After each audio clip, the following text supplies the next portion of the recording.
All right, our Detroit Lions tanking for next season already by uh, just by the move they make, especially making the move they made with quarterback, keeping the same three quarterbacks on the roster now. Um, People thought I was crazy when I said bring in Baker Mayfield. Now people are starting to share my opinion about bringing in Baker Mayfield because you got to do something different. Now maybe the Nick Foles train heat up. You know what? I'm not opposed to that neither. But after last season, you cannot come in with the same three quarterbacks unless what?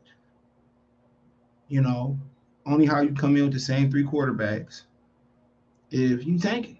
All right, check out Detroit Lions Talk playlist. Thumbs up the video, share the video, subscribe to the channel. Next subscribe button is the bell icon button. Hit all notifications, increase your chance. Get notification we go live and drop a video. So are you tanking? And if that's the case, that's cool. You know what I'm saying? I ain't opposed to it. And they don't owe us an explanation and you don't self snitch.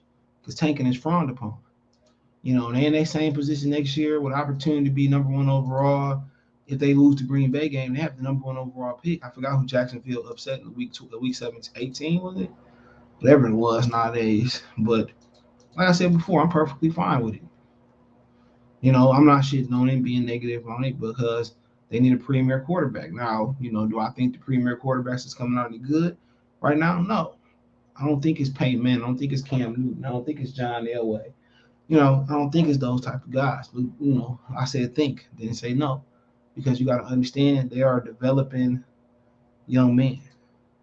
That's what they are. They're in college to get better with experience wise. If it's with women, if it's with the books, if it's with independent lifestyle living, learn to be self sufficient and independent, learn how to strive, whatever it may be.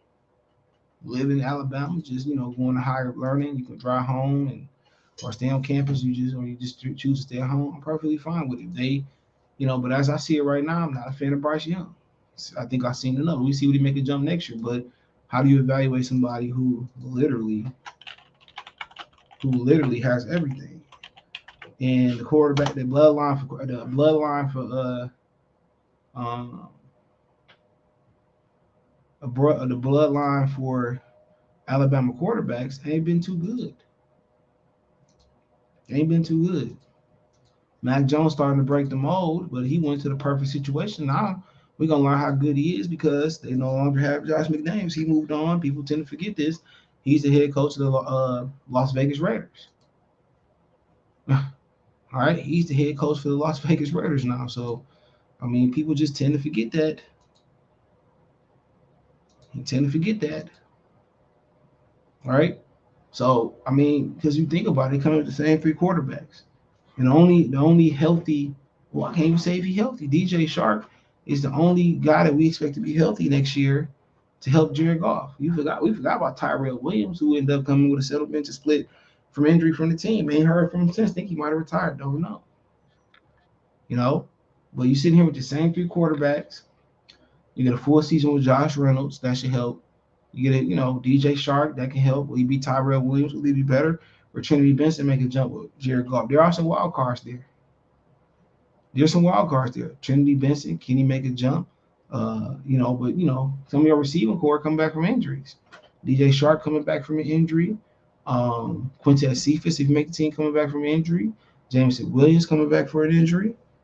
So I mean, every asset Jared Goff got in the offseason this year, that's newly acquired is coming back from an injury. Even the tight end from Virginia Tech, he coming back from an ACL injury. He come back from an ACL injury. So just something to think about for a minute.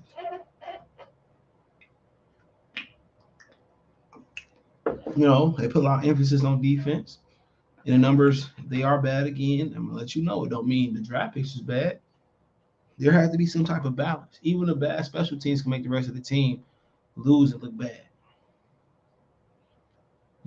They're doing the same thing when Jim Schwartz got here, doing the same thing when Rob Melinelli got here. They're trying to build the trenches.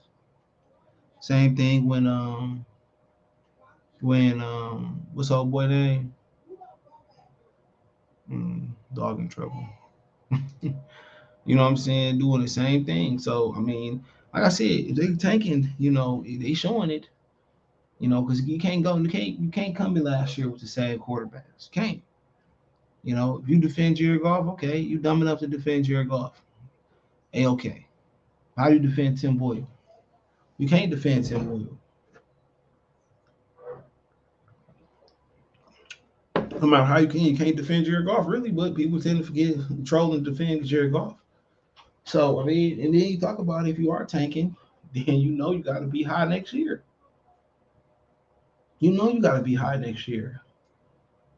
You know, if it's Jay Daniels from LSU, if he any good, if it's Bryce Young, if it's Spencer Rattler, if it's CJ Stroud, who ain't no good neither, you know, you gotta be high. You know, it's like Jared Goff, and I don't think Jared Goff want to be here, but it's like Jared Goff to go out there and have a season.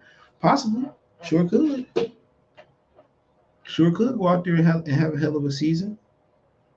So we just gotta wait and see. But we just gotta wait and see. We just would have to sit there and wait and see, and it's gonna be very very interesting. It's gonna be very very interesting, but because they pretty much gotta have the same year they had last year. They gotta be one or two. And the extra first, if they really like the guy, that extra first, depending on how bad or good the Rams do, maybe the difference between moving up a spot or two to get who you really want, or maybe they all evaluate them the same. Don't know. But if they walk out of next year's draft without any premier quarterback, and Jared Goff ain't don't show that he the answer after next year, I mean, I don't know what to say. He should have never been drafted anyway. He should have never been drafted anyway. I never trade for it anyway. Should have never been the number one pick either. So, they're gonna continue to put off the quarterback issue till they have to take one. If they planning on building a perfect situation around an incoming quarterback, well, we'll see. But I don't like how they didn't walk away with nothing this year. A potential developmental guy, but it's what they did. And like I said with Brad Holmes, I don't know much about their draft. I can't say that. I hadn't seen none of them guys play outside of Jamison Williams and Aiden Hutchinson. So I don't know. I can't just look at highlights. I only can read scouting reports. You know. So I don't know nothing about them. So I can't grade a draft I don't know nothing about. We gotta judge them when they get on the field. You gotta judge them when they get on the field. So, they could be tanking. We gotta wait and see. Let me know what you girls and guys think. Thumbs up the video, share the video, subscribe to the channel, the subscribe button, the bell icon button. Hit all notifications, increase your chance, get notifications. We go live and drop a video. Want financially support the channel, Cash App, $sign CJ Good 313, Venmo CJ Good 313, PayPal link description. Outside of that, you can find me on Twitter, Facebook, Instagram. Got business questions, require response, video requests. All my social media links description. Appreciate the love, support. Charlie Detroit Lions Talk playlist for more videos like this. Peace.